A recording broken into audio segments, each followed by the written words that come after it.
이철우 경북도지사가 안동시 일직면 저온 피해 농장을 방문해 농가를 위로하고 신속한 복구와 지원을 약속했습니다. 영천시의회가 22일 제2차 본회의를 끝으로 제206회 임시회를 폐회했습니다. 영천시가 5월 1일부터 6월 1일까지 종합소득세, 개인지방소득세의 신고와 납부를 통합해서 할 수 있도록 합동신고센터를 운영합니다. 의성군이 온라인 계약에 따라 관내 초중고등학교 원격 수업 환경 구축을 위한 기자재를 적극 지원한다고 밝혔습니다.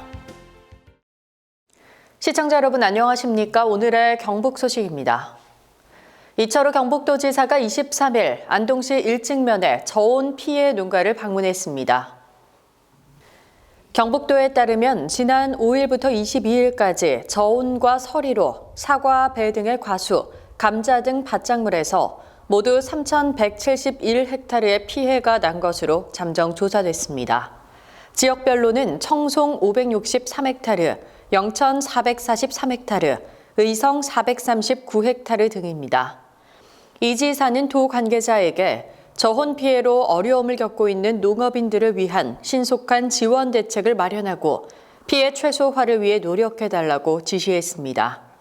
또 5월 말까지 정밀조사를 완료해 정부 차원의 재해복구비 지원 건의 등 신속한 피해 복구가 이뤄질 수 있도록 행정력을 집중할 방침입니다.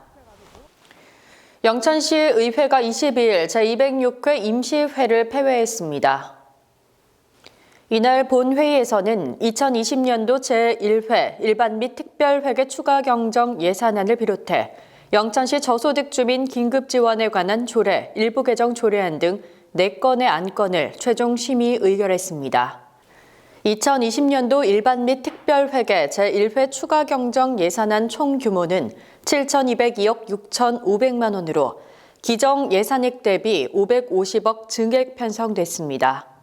이영기 예산결산특별위원장은 심사 결과 보고에서 이번 추가 경정 예산안은 본 예산 편성 이후 변동된 세입 및 국도비 보조금이 재정 여건에 잘 반영되었는지, 국가적 재난인 코로나19 극복을 위한 시민의 민생 안정과 지역 경제 회복을 위한 예산이 적정하게 편성되었는지를 중점적으로 검토했다고 말했습니다. 영천시는 개인지방소득세가 올해부터 지자체 신고로 전환됨에 따라 5월 1일부터 6월 1일까지 한 달간 합동신고센터를 운영한다고 밝혔습니다. 영천시는 시청 별관 3층 소회의실에 합동신고센터를 마련해 민원인이 세무서와 시청 가운데 한 곳만 방문하더라도 종합소득세와 개인지방소득세를 동시에 신고할 수 있도록 할 예정입니다. 한편 코로나19에 따른 경제적 부담을 덜어주기 위해 기존의 6월 1일까지였던 종합소득세 및 개인지방소득세 납부 기한은 오는 8월 31일까지 3개월간 연장됐습니다. 의성군이 온라인 계약에 따라 관내 초중고등학교 원격 수업 환경을 지원하기 위해 기자재를 지원한다고 밝혔습니다. 의성군은 원활한 원격 수업을 위해 소프트웨어 호환성과 데이터 송출 상태를 확인하고 접속 장애 등에 선제적으로 대응하기 위해 지난 21일 실시간 쌍방향 화상 수업 시연회를 가졌습니다.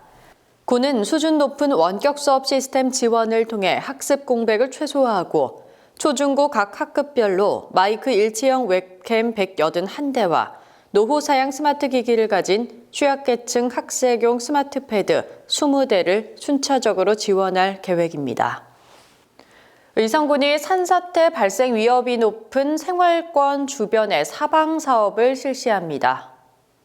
의성군은 국지성 집중호우 등 기후변화로 인한 산사태 발생 위험이 높은 생활권 주변의 사전재해 예방을 위해 국비 10억 7천만 원의 예산을 투입해 사방댐 1개소와 계류보전 4km 등 환경 친화적 사방 사업을 실시한다고 밝혔습니다.